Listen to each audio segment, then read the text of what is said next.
Menggunakan sentimen agama dan bangsa, Melayu tipu Melayu.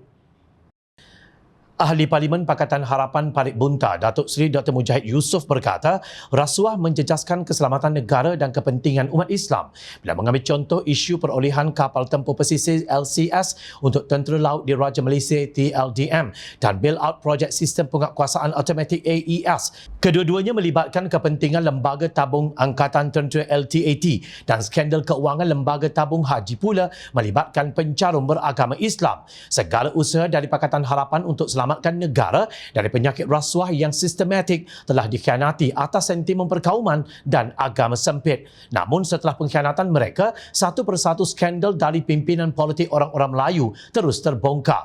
Lebih menggerungkan, institusi orang Melayu Islam seperti LTAT dan Tabung Haji menjadi bangsa oleh skam perjuangan Melayu Islam, ujar Mujahid dalam satu kenyataan.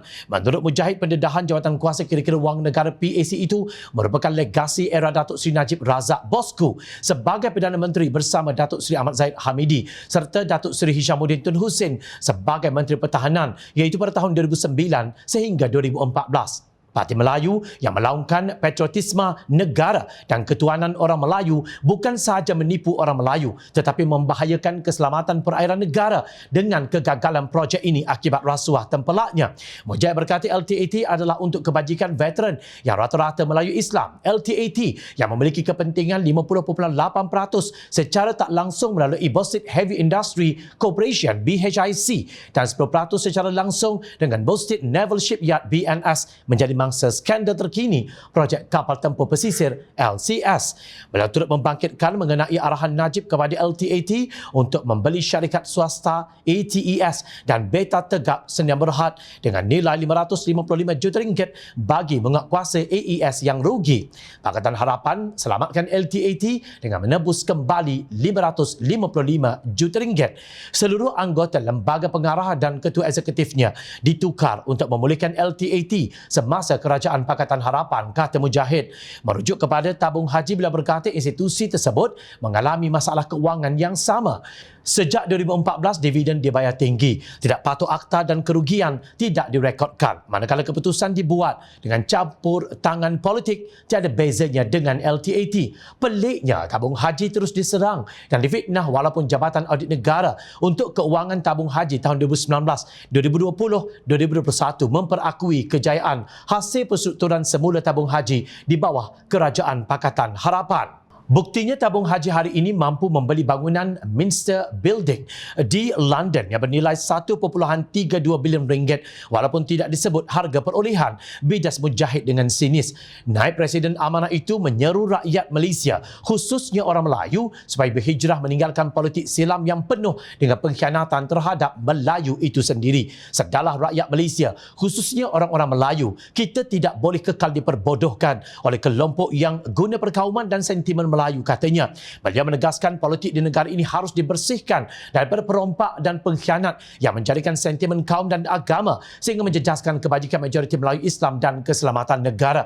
Cukup-cukuplah kita menjadi mangsa oleh penunggang agama dan kaum, tegas Mujahid. Ahli Parlimen PAS Pasir Mas Ahmad Fadli Syari adalah salah seorang daripada anggota PAC yang sudah tentu berkali-kali terbabit dalam prosiding penyiasatan jawatan kuasa tersebut.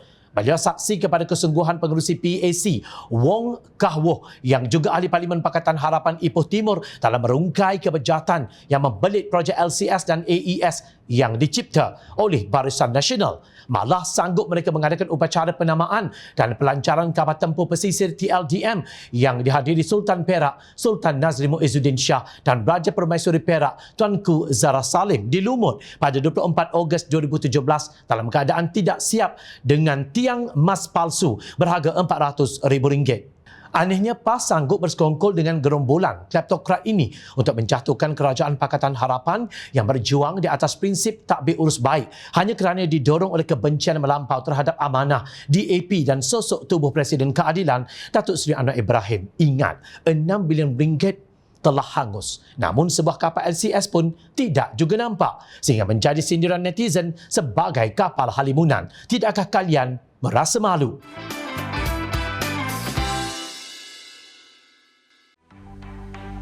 Mencari maklumat dan berita politik yang bebas, Kupasan yang tepat, panas. Dapatkannya secara eksklusif hanya di Jom Channel.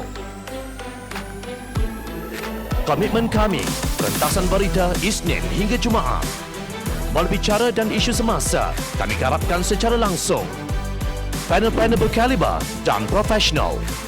Interaktif, pandangan anda kami raikan.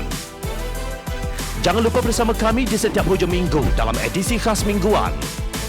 Jom Channel, moving forward, sharing a new experience.